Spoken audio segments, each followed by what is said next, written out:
So today's daf is Mem Chet. We are starting a new parak, Bamet Tomnin, on Mem Zayin Amud Bet, where the new parak begins. This parak is going to deal with a concept that we've touched a little bit upon in the past, which is Hatmana. The previous parak talked about Bishul, cooking, and Shehiyah, keeping pots on the fire, and so on, and Hachazara, returning them to the fire.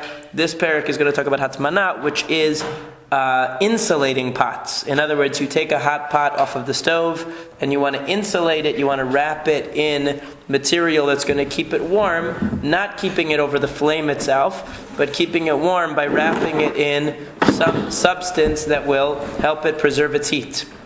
And we have two categories. What the Gemara is going to call Mosif Haval, which means it adds heat.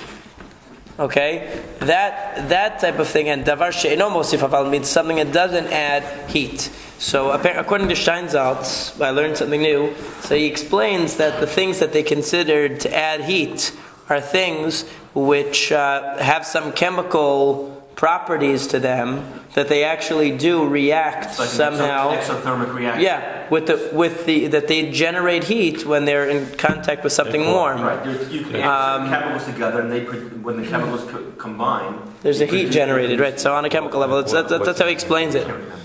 Yeah, so we have to do more research in chemistry. We're not necessarily experts in that. Fabrics or solutions like two chemicals. So we'll see the examples. Together. When you mix them together, so you're talking about the actual chemical reaction solution of some sort. Okay. Now, let's take a look. So it says, let's look at the examples. So he says, Bamet Tomnin, what can you insulate with on Shabbat? Uvamet in Tomnin. So the rule is like this: on Shabbat itself, you cannot insulate at all.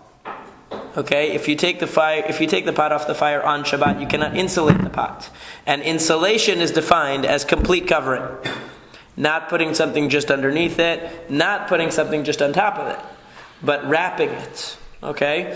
Now, you can't wrap a pot to insulate it at all on Shabbat. However, Erev Shabbat you can. But Erev Shabbat, you can only wrap it in something that doesn't add heat. If you wrap it in something that does add heat, it's like leaving it over a flame. We're worried that you might wrap it in something that actually is has ashes or something like that, and you'll actually come to cook. So, bamet tomnin, bamet in tomnin, what can you insulate with, and what can you not insulate with? And again, we're talking about on Erev Shabbat, because on Shabbat itself, you're not allowed to insulate with anything. Lo bag'en tomnin, lo bagefet, velo bazevel. You can't use gefet. Gefet is something we encountered before when we talked about the different fuels that they would use in their stoves.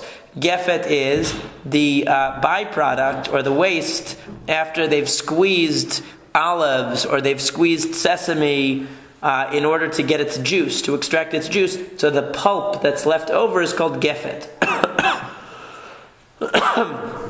So you can't use that. Velo bezevel, you can't use manure, which wouldn't be my item of choice anyway.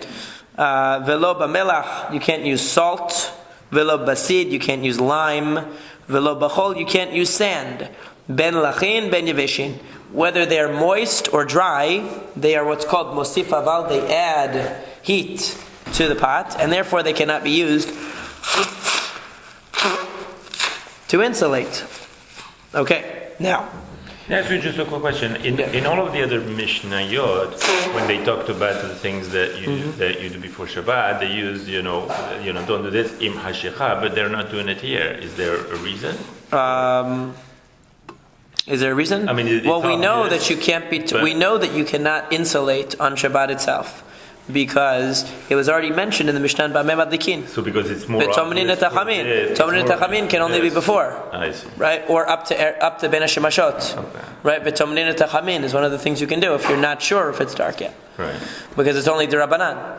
But we know that on Shabbat itself you can't. Right. So they have sand as adding heat. That's why. Yeah, that's why you can't use it. Now, velo bateven, straw can't be used. Velo bezagin, that's skins of grape. Velo b'mochin, and this is fabric, like for example cotton or wool. You can't use these things, but only bazman shein lachin, only if they're wet. Aval tomnin behen keheshen yeveshin, but if you want to use dry wool or dry cotton, or you want to use dry grape skins, like raisins, I guess, or you want to use a dry straw, apparently that doesn't really retain the heat to the same level. It will stop it from cooling, but it won't add heat to the pot, and therefore it's allowed if it's dry.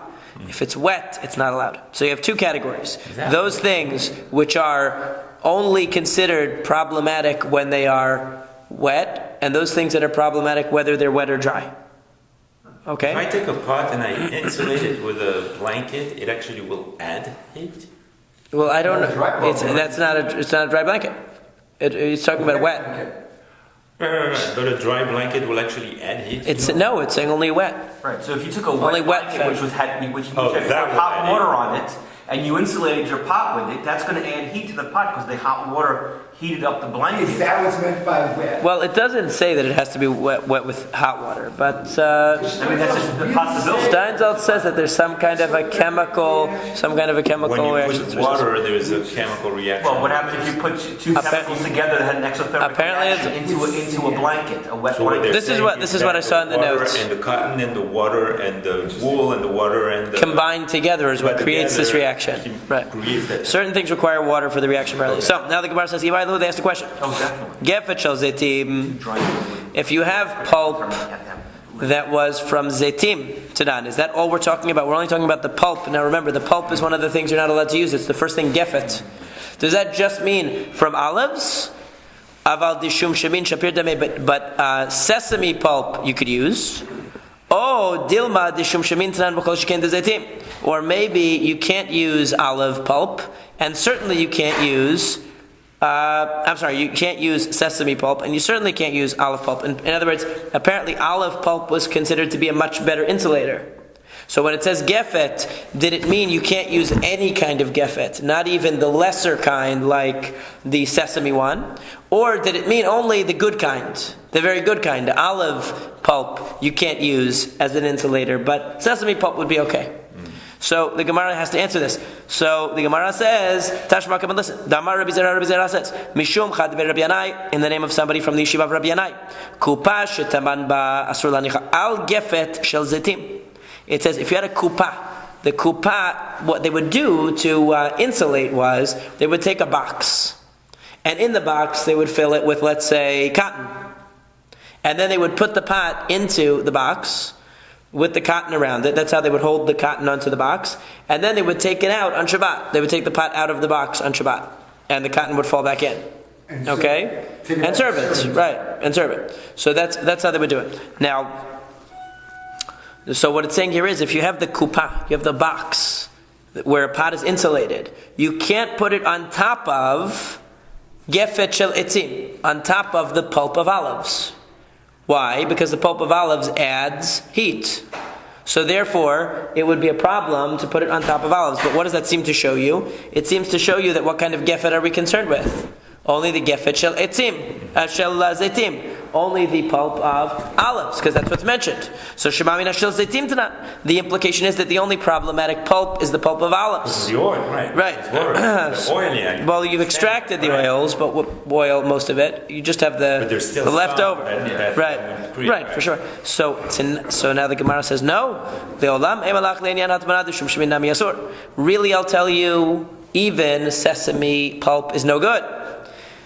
That's le'inyan asuke havla de zaitim maske havla de shum shemin la maske havla. But the difference is that over here what we're talking about is with regard to hatmana. In other words, with regard to hatmana, le'inyan hatmana, with regard to insulating the entire pot, even the pulp of sesame would not be allowed. But here what are we talking about? Here we said you can't take an already insulated pot and put it on top of the olive pulp. So le'inyan asuke havla, de zaitim maske havla, de shum shemin lo maske havla. But when it comes to putting it on top of something, there, sesame pulp is not strong enough to do anything. Only olive pulp would do something. Okay? So we're distinguishing between the olive pulp, which not only can you not insulate with it, you can't even put your pot that's insulated on top of it. That's funny. With sesame pulp, it's only insulated. The opposite. Sesame would be more? Sesame would be more. When we try to make certain recipes that require very high heat. We use sesame, or like in a wok. Interesting. We use sesame. But this is specifically talking about pulp. Maybe it's different. Higher than any other oil. Maybe without the oil, it's different. I don't know. Yeah, maybe. I have no idea. Rabbi Zera iklu leberesh galuta. Once upon a time, Rabba and Rabbi Zera came to the head of the exilarch's house. Okay, this is the person who was in charge of the Resh Galut. Is the person who is the head of the exile. They saw a servant take a cold jug of water and put it on top of the hot urn. You can't do that on Shabbat. You're heating the water. So what happened? Nazye Rabbah criticized him. Amar le Rabbi Zera said to him, why is it that you can take one kettle of water, hot water, and put it on top of another one? So why can't you take any other water and put it on top of the kettle just to warm it a little bit? He didn't mean to heat it up to cook it. Okay, so the answer was the difference is because when something's already hot and you put one hot kettle on top of another hot kettle, you're just maintaining. You're maintaining. But if you take something cool, even though the intention is not to cook it, obviously, because cooking for sure you can't do, but you put it on top of the hot urn because you want to take the chill off or you want to warm it a little bit, there you're creating heat where there is none. It's the same as insulating on Shabbat. Yeah, I think the trick for me anyway, there's something in understanding what insulating is about, what adding heat is about. Right. Robert Stein is a scientist. I'm sure he knows about the chemical reaction, but it sounds like it's being defined. I remember learning. Well, I'll tell you the truth. The heat transfer. I remember learning years ago that it wasn't really that it adds heat; it's just that it insulates really well. That's what they taught us in yeshiva years ago. I remember, right? So it came as a surprise to me that Rabbi Steinzelt said that there was a scientific basis for it adding heat. I'm just reporting it in his name. I'm not. I can't back it up. When I learned it, he's very knowledgeable. When I learned it, we were taught the difference is not that it adds heat, but that one is a really good insulator, that it will preserve it at like the same temperature. They call that adding heat. It's as if it's adding heat because it'll preserve it at the same temperature, as opposed to the other items that it will still slowly cool, but they would slow the cooling process. So the heat transfer goes from the hot pot to the insulator and back to the hot pot rather than to the insulator and out. Well, the insulated item is off the fire. The insulated item is off the fire. So it sounds like the relevant part here is not so much the increase or the heat, but what is it that actually cooks? And it sounds that whatever that, whether it's increasing heat or maintaining of the heat, more efficiently or not, right. When it's perhaps more efficient maintaining of the heat, it actually cooks the food. It's continuing it. It's continuing temperature, right?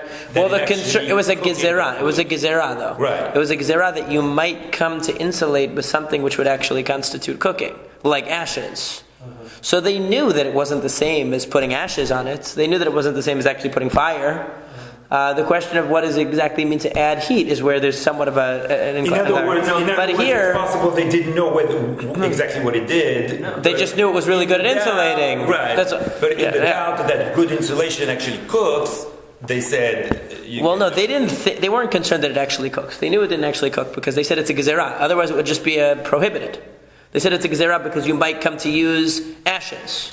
Okay? But here, in this story about the hot water, this is not a story of hatmana. This is just a separate story. The separate story is, can you take cold water, put it next to the hot water urn, and heat it? So he yelled at him because you're not allowed to do that. And then they saw, they saw that he would lay a cloth over there was a big jug of water, and the servant laid a cloth over it, and he put the washing cup, or the cup that they would draw water out of the jug with this cup. In order to make it easy for people, he put a cloth over the opening of the jug, and he put a cup on top of the cloth.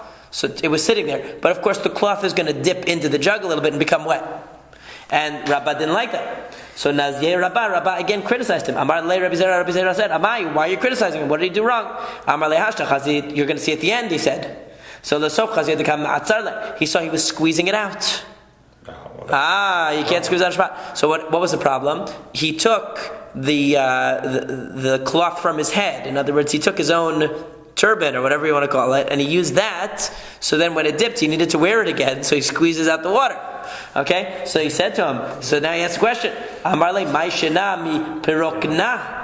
But wait a second. Why is this different than pirokna? Normally we have these special cloths that we cover barrels with, and they get wet, and you don't prohibit it. So why do you prohibit this guy from taking the one off of his head and putting it on? What's the difference? He answered him, there's a big difference. Because if you put the one that's from your head, you know the guy's going to squeeze it out. Because he wants to put it back on his head. But if you're using a cloth that's specifically designated to be placed over the barrel, so you know it's going to be wet all the time, you're not going to bother. So what halakha do we learn from here? You can wipe up a mess with paper towels on Shabbat. Okay, but you can't wipe up a mess with a regular towel. So in other words, if you have water on the table, you're not supposed to wipe it up with a regular towel because you might come to squeeze it. Okay? If you use a paper towel, though, everyone knows the paper towel is going in the trash. You don't care. You're not going to squeeze out the paper towel unless you're... I didn't know that. Okay. So, Rav Adabar Matana asked Abaye the following. Mochin shetaman behen. You went ahead and dry wool you're allowed to use, right? In order to insulate. So, are those pieces of dry wool? Now, dry wool would normally be mukteh on Shabbat. Why? Because it has no purpose. It's for making clothing, normally, right? Or for making whatever. So you took raw materials, basically, and made them into insulation. So he's asking him, if you take this raw material and you make it into insulation, is it still mukteh? Or did do we look at it that since you used it for insulation, you gave it a purpose? Right. So that's the question. So that's what he asked him. Amar le v'chim epnei she'enu kupa shel teven omed umafkir kupa shel mochin. Just because this guy didn't have a basket of straw to use or a box of straw to use for insulation, and he was forced to use wool for insulation, do you think he's now going to throw that wool in the trash? In other words, of course, after Shabbat, he's going to put that wool back and he's going to want to use it for making garments. So the fact that he used it as insulation doesn't mean that he's removing the fact that it's really mukteh, that it's really not for Shabbat use. Okay. So lema misayale. Maybe we have a basis for this. Tomnin begizei tzemer ubetzipei tzemer. You can use gizei tzemer, the shearings of wool, ubetzipei tzemer, and the cards of the wool, what you comb out of the wool. You can use that as insulation. Ubilshonot shel argaman, and purple dyed fabric you can use. Lishonot means they're tongues of fabric. In other words, they're not woven yet into anything else. They're raw materials, basically, prepared for other use. Uvmochin, and these other kinds of raw materials, cotton or whatever, these other pieces of raw material that we're talking about here. Ve'en metaltalinotan, but you cannot handle them. In other words, you can insulate with them. But when you take the pot out, you can't handle the insulation. You just have to take the pot out on Shabbat and take the food. So it's muktzah that you can use. Yeah, you can leave it on there, but once you take the pot out, you can't handle the insulation anymore. Because it's muktzah. Because it's muktzah, yeah. It becomes muktzah after it stays muktzah. Even when it's on there, it's actually, yeah. It would still muktzah even... But because they said in the previous sugya that it's tiltul min hatzad, because really you would leave the handles of the pot exposed, so you just pull the pot out and they fall. So you don't actually touch them. Wow. Yeah. So it's kind of a Or you would leave the top of the pot so that you could tilt it and you could pull the top of the pot and pour the pot out. There were ways of doing it indirectly that you didn't have to handle the insulation. Now, but then the Gemara comes back and says, if that's true. Imishumha lo irya.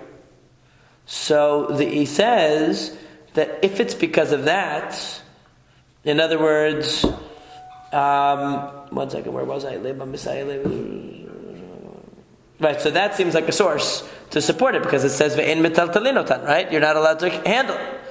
So it says, you can't prove anything from there. Why? Maybe this is what it means. Because it could be telling you two halachot. You can use these as insulation. Ve'en metaltalinotan means, but if you didn't use them for insulation, you can't handle them. But maybe when you use them for insulation, you could.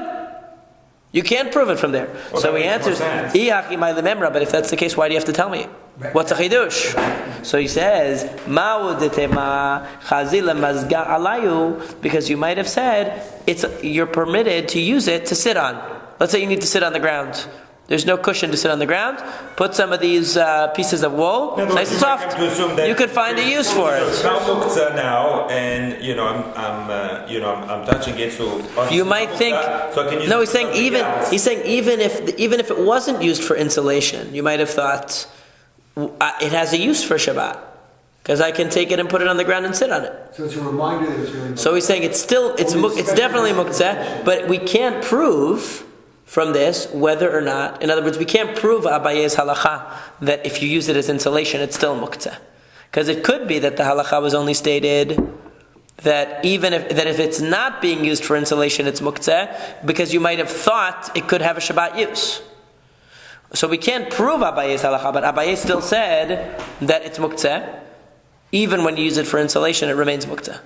Okay? That was the halacha that Abaye said anyway. Just that we couldn't prove it. We couldn't prove it from that source. Right. But it's still the halacha. So Rav Chisda says, Rav Chisda allowed them, a pillow lost it. They were having a pillow fight apparently. The down came out of the pillow. You can put it back into the pillow on Shabbat. I'm sorry, I skipped. Rav Chanan bar Chisda Rav Chisda. His own son argued with him apparently, assuming that that's the same Chisda there. Although it might not be. Let's see. Is it? No. Well, yeah, it could be. It could be that it should say Rav Chanin bar Rava, or it could be Rav Chanan li Rav Chisda. But so we can't tell. Okay, we don't know. So anyway, Matzirin Bet Tetzavar b'Shabbat, it says you can open the neck of a garment on Shabbat. Now, what this means was that when it would come, from the store or from the cleaners, so they would tie the neck of the shirts. They would like sort of using a they would sew it. They would sew it together closed when they would clean it. And when they would send it back. So you can cut that on Shabbat. You can cut that tie that they make in it. Because that's not really part of the garment. It's just holding it closed because it came from the shop like that. Okay, that's what it says. However, avalo potchin, but you can't open for the first time a neck. In other words, if you have a shirt that the neck wasn't completed and you needed to cut the neck open for the first time, it wasn't the shirt wasn't. You can't do that because you're making the garment. But if it already was open, it was a pre-existent garment. It was complete. You sent it to the cleaners. They send it back with it sealed because that's the way that they send it. You can cut it open on Shabbat. That's what it says. However, but you can't put you cannot put feathers back into a pillow or a mattress on Shabbat. Okay. B'Yom Tov, rather. Vein tzarich lomar b'Shabbat. You can't do it on Yom Tov and certainly not on Shabbat. So this contradicts what Rav Chisda said. Rav Chisda just told us that we can put down back in a pillow on Shabbat. Now it says you can't do that. So lo kasha hab b'chadati hab atiki. One is talking about a new pillow, one is talking about an old pillow. So just like this Braita here was telling us that it was talking about the difference between an old shirt and a new shirt. So too, it's telling you can't stuff a pillow for the first time because you're making a new pillow.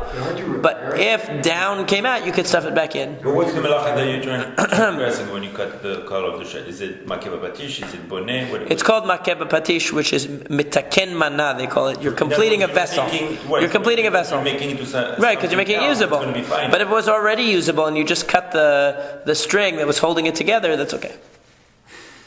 In other words, if you make a neck for the first time, that wouldn't be allowed. Right. But if it was sealed, then you're cutting it for a positive purpose for that you. Well, you're just removing a string, really. It's not food. You're just removing a string. Food is not really. There's no difference between food and not food on Shabbat. Yeah. But it's a question of whether the cutting is a constructive cutting or a destructive. So in this case, because it was only a temporary tie that was placed there to send it home, it's not considered constructive because really the shirt is complete. It's just being held together and tied together. So you're allowed to cut it. According to, and so similarly, if the pillow was already made and some down leaks out of it, I would say probably if all the down came out of it, that would be a different story because it's like you're making it anew already. If some of it came out, you could stuff it back in. Now they say, Tani Ram Yachi, we have a bright to support this. Because it says you can't put down or whatever it is into a pillow or a mattress on Yom Tov, and certainly not Shabbat. So nashru, if some fell out, machzirin otan b'Shabbat v'intzarich l'mor Yom Tov. You can put them back in on Shabbat and certainly on Yom Tov. So therefore, you see a proof for Rav Chisda that if you're just returning it, it's okay. Rav Yehuda said, Rav said, if you open the neck of a shirt on Shabbat, in other words, you have a garment that's all ready to go, the only thing is you didn't cut a neck out of the top. Okay, it's sealed on top, you have to cut out the neck. He says, if you do that on Shabbat, chayav chatat. It's a biblical violation of mitaken mana, makeh b'patish, completing it. In other words, you have a head hole in the. Look at Avram's shirt like that, but there's no hole. So you have to make the hole in the top. It's a solid piece of fabric. You have to cut it around. Meaning you take scissors and you cut the hole? Yeah, could be. But why? I don't know how they did it, but if you make a neck, sounds obvious. Yeah, it should be obvious. So Matkif la Rav Kana raises an objection. What's the difference between this and cutting the top of a barrel off? Because we have halacha later in the Masekhet, it's on Daf Kuf Mem Vav, I believe, or Kuf Mem Zayin, Kuf Mem Vav. About cutting the top of a barrel off to drink the wine. That's like taking the soda bottle, twisting the top off. And one is ochel, okay. The other one so it does say that though. Amalei Rava says zeh chibor v'zeh no chibor. One is attached, one is not attached. So what he means is, in one case, the piece was attached on. In other words, the top of the barrel was sealed on and meant to be removed. That's why we allow them to twist off the top of the soda bottle, okay? But here, it wasn't that it was this was a solid piece of fabric. You just cut a neck out of it. So we don't look at it as, there was a hole before, and now you're just slicing it off. It was just a piece of fabric. You're creating anew the hole for the first time. So Rashi says on the side that einam min chavit atzmo, that the top is not part of the chavit itself. Even though it's attached to it, so what this sounds like is that even if you were to say that it's not that the top of the barrel is like our bottle caps or our bottle tops, that it was actually separate and glued on. Because what Rashi is saying is, since when they made the barrel, it was made for that top to be removed. Okay, from the beginning. So even though it's part of the barrel, it was made for the top to be sliced off. You can say that about the shirt. But the shirt is just a piece of fabric. You're making it what you want now. But it wasn't meant anything. How do you know it was meant to be a shirt? What, God made that the piece of fabric a shirt? Okay, what if I want to make it a curtain? Okay, but then it's not. Somebody designed the barrel with the intent that you're going to slice the top off. Somebody didn't design that fabric for the intent to make a hole in it. Taking a piece of fabric and turning it into a shirt, in which case that's definitely not allowed. It's definitely no, for sure. Right. That's not the chidush. The chidush here is why is it different than the barrel? Okay, so now Rami le Rabbi Yirmiyah, Rabbi Yirmiyah raised an objection to Rabbi Zera. Tenan, we learned shalal shel kovsin. What they used to do was they would send you home from the cleaners. Like today they put the twist ties on there. They would send you. They would tie together all the things that came back from the cleaners on a string, so they were all attached. So it's called shalal shel kovsin. It's like the cluster. Cluster is shalal. So vishalshelet shel maftachot, or the keys are on a ring, and also they would use string for key rings back then very often. Ve'abeget shutafor bekilayim, or a garment, two pieces of fabric that were tied together by kilayim. In other words, you had two pieces of wool, and they came from the store tied together with a piece of linen. A string of linen was holding them. So of course you're going to eventually cut it. And of course you're going to eventually cut the string that's holding your clothes from the cleaners. And apparently you're eventually going to take these keys off of the ring. Okay? So all of these things, chibur letum'ah ad sheyatchil lahatir. Right now they're connected, right? So therefore we look at them as one entity. So let's say you have 10 shirts. They're tied together by a string, they just came back from the cleaners. And a source of tum'ah touches the last shirt number 10. They're all tameh, because they're all tied together. If it touches the last key, they're all tameh. If it touches one piece of fabric, the other one is tameh. Even though that connection is going to be broken until you start the process of cutting it. Once you start untying it, and you've demonstrated that you want them to be separate, now if tum'ah touches one of the items, the other one won't be affected anymore. So, Alma, what we see from here is shelo b'shat melacha nami chibur, that even when you're not using it, it's also connected. In other words, you might have thought, when would it be significant? When would this tying together be significant? When it's being washed, because the cleaner, why does he tie your shirts together? It helps him wash them all together and keep them together. Once he's done, it's no use for them to be tied together. You want to detach them.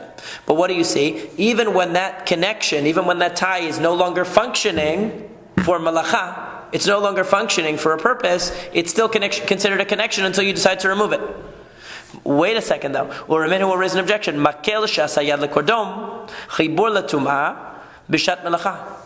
We learned that if you take a stick and you make it the handle of a shovel, if the shovel becomes tameh, the stick becomes tameh. But only bishat melacha, only when you're using it. Because what they used to do was they would take the shovel head, they would take a stick, and they would ram the stick into the shovel head and make it a handle. Now, a flat piece of wood is actually not mikabel tumah. It's not mikabel tumah. Only wood that has a bet kibul, that has a receptacle, is mikabel tumah. But what do all these arguments add to? We're going to come back to Shabbat. Don't worry about Shabbat. Don't worry. It add to. It's supposed to be removed.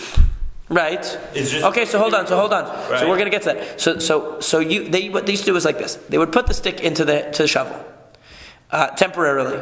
They would use it like that, and then when they were done, they would detach it again. Right. So as long as it's attached, it's part of the shovel, and just like the shovel can be mikabel tumah, the stick can. When you remove the stick, or when you're done, shelo b'shat melacha. Why does it not work like the wagon with removable wheels? That it's separate, you mean? It's considered a separate entity? That's a good question. I mean, in all of these cases, it's basically cases where it's just... I'm not sure. That's a good question. It was meant to be removed. Maybe that's why.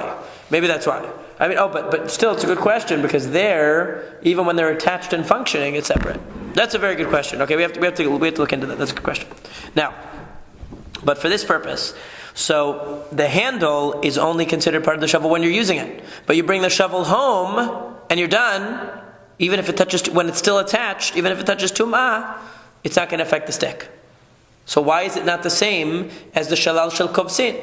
Shalal shel kovsin, we said if the shirts are attached by the string and you bring them home, they're still going to be all considered one unit until you actually cut it, or you start cutting it, you start untying it, or whatever. So why is there a difference here? So it says b'shat melacha in shel b'shat melacha lo. The implication is with the shovel, it's only when you're using it. So amar lehatam shel b'shat melacha adam asoy lezorko leben ha'itim.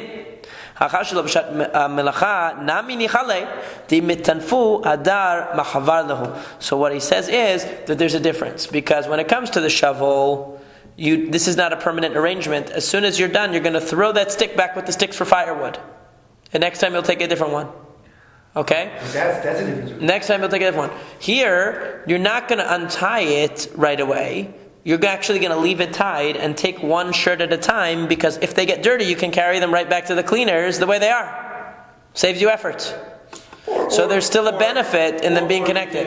Or you can use it so that you can carry them from one place to another. Or whatever. Right. There's a benefit even not b'shat melacha. Right. That's why. Whereas with the stick, you're going to throw it back in the firewood. It has another use. In other words, there's another use, you're going to throw it back. That's the difference with the wheel. Perhaps, but the question is, why when the wheel is attached is it considered separate? Here, even when they're attached, they at least should be considered together, based on this. It's still a question. Now, in Surah they taught this teaching in the name of Rav Chisda. Bepum Bedita matnu mishmei Rav Kana. In Pum Bedita they taught in the name of Rav Kana. Family la mishmei Rava. Some said in the name of Rava. Man Tanaha Milta Damu Rabbanan. Who is the author of the statement that the rabbi said? Kola mechubar lo harehu kamohu. That anything attached is considered as one unit. Amar Rabbi Yehuda, Amar Rav. Rabbi Yehuda said the Rav said, Rabbi Meir he. It's Rabbi Meir. It's not as we learned in the Mishnah. Beta pach u beta tivalin u beta ner shebakira. What they would have was, on your stove you would have, we think of this as modern appliances, They had on the stove, there was an opening obviously where the pot would go. And then you had what's called beta pach. You would have a little receptacle where you could put oil. And the purpose of that was that it would become lukewarm from being next to the flame. You had a little receptacle where you'd put your spices, perhaps for cooking, you had a little receptacle. And then you have a little place where you could put your candle. Okay, so there was this was a stovetop with like different bate kibul, different receptacles on it. So the question is, how do we treat each of these receptacles? They have a distinct function from the oven, but they're connected to the oven. Okay? Or stovetop, rather. So, mitamein bamaga, ve'en mitamein ba'avir. Divrei Rabbi Meir. So Rabbi Meir says that they will become tameh if tum'ah touches the. So as Rashi explains, he says, "Im naflat tum'ah ba'aviran, o la'avira kira, v'naga'ah tum'ah l'shulei kira, nitmeu gam ele." He says, if there's physical contact. Now what you need to know is that a kli cheres, this is made of earthenware, the stove. An earthenware vessel doesn't only become tameh from contact, it also becomes tameh from its airspace. Okay, even if you dangle a dead sheretz in the airspace of the oven, it becomes tameh. So what Rabbi Meir says is, if it's actual contact, that it touched the bottom of that oven, of the stove, then all these other receptacles are going to become tameh. If you touched one of the receptacles with tumah, the stove is going to become tameh too. The whole thing is going to become tameh with contact. But if you dangled the sheretz in the airspace of the oven, of the stove, only the stove will be tameh. The other batei kibul will not. So this is a problem. Why? Okay? So Rabbi Shimon says, Rabbi Shimon mitaher. Rabbi Shimon says, no. Just because the stove becomes tameh doesn't mean that the other receptacles become tameh. He doesn't hold it's all one entity. So Bishlam Rabbi Shimon kasav alav kikira damo. Rabbi Shimon's easy to understand. He says each one of these receptacles is independent. They might all be on the same dashboard, so to speak, but they're different. They're not the same. But the problem is, there's a problem. Rabbi Meir is self-contradictory. Because if all these receptacles are one entity with the stove, then it shouldn't matter how the tum'ah is conveyed. Whether it's through airspace or it's through contact. It should spread to all of them. And if they're different, if they're distinct, then whether it's through airspace or through contact, it shouldn't spread to all of them. So how can you have it's half and half? So the answer is, really, he holds that they're all distinct. He agrees with Rabbi Shimon. The only thing is, it's a rabbinical enactment, and that's why he has like a if that's true. So why don't we say that even through the airspace? In other words, once the rabbis are going to say that this is all one entity, why isn't it that when you dangle a sheretz inside the airspace, why doesn't that also transfer to all of them? The answer is because Avedur Bahu Rabbanan Hekera. The rabbis, when they made rabbinical tum'ah, they always tried to encode within their enactment something that reminds you that it's only rabbinical. Why? Because there's a difference. If something's tameh midrabanan, like terumah, let's say you were this oven stove were to become tameh, and then you took, let's say, oil and you put it in that oil container, and it was oil of terumah. So really, it's only rabbinically tameh, because what became tameh was the inside of the stove. This receptacle for oil became rabbinically tameh. Okay, and you put oil in it. You can't burn that oil. You have to put it aside. You can't use it, but you can't burn it. because burning it is only done for deoraita. Okay, so they had to build into their takana, they build into the gezerah something that reminds you it's only rabbinical. And what they built in was, they said, it only applies to actual contact, not to airspace tuma. They did that on all the takanot? Many of the takanot. Yeah, we learned that earlier in the Masekhet in the first parak, that there were certain things that they did with glass or whatever, in order to show you that it's only rabbinical, so that people wouldn't equate it. So they put like a loophole in there on purpose. So now we say, Tanu Rabbanan, the rabbis taught, if you have a scissor that is made of two pieces, you have to click it together for it to work. Or you had a kind of a plane. It was two pieces. It was a handle and a metal like flat razor sort of plane type of thing. By plane I don't mean P-L-A-I-N, I mean P-L-A-N-E. Okay, that they would use for like smoothing a roof or whatever they would use it for. So it was two pieces that would be attached together for use. So we say chibur letum'ah, then chibur lahaza'ah. With regard to tum'ah, they're considered one entity, which means if the source of tum'ah only touched the handle, the blade is going to be tameh.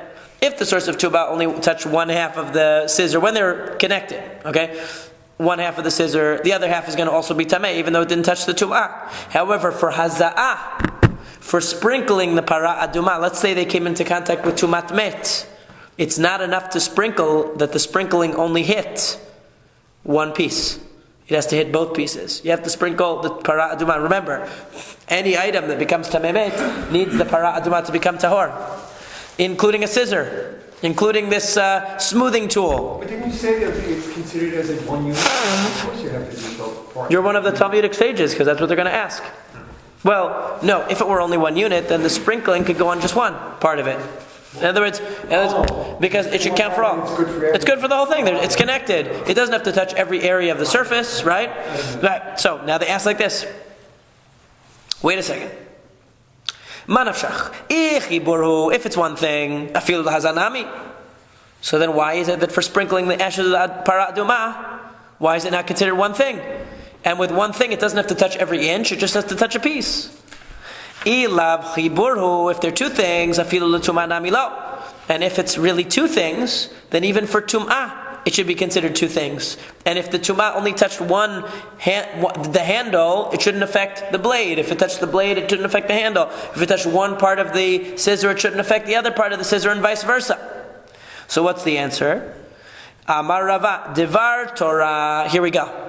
Rava says, on a biblical level, bishat melacha chibur ben letuma ben lahazah. Because remember, these are things that were only connected when they were in use. So Rava says, on a biblical level, when they're connected in the time of using them, bishat melacha, when they're being used, they're looked at as one entity. And when they're not being used, they're not. So ben letuma ben lahazah.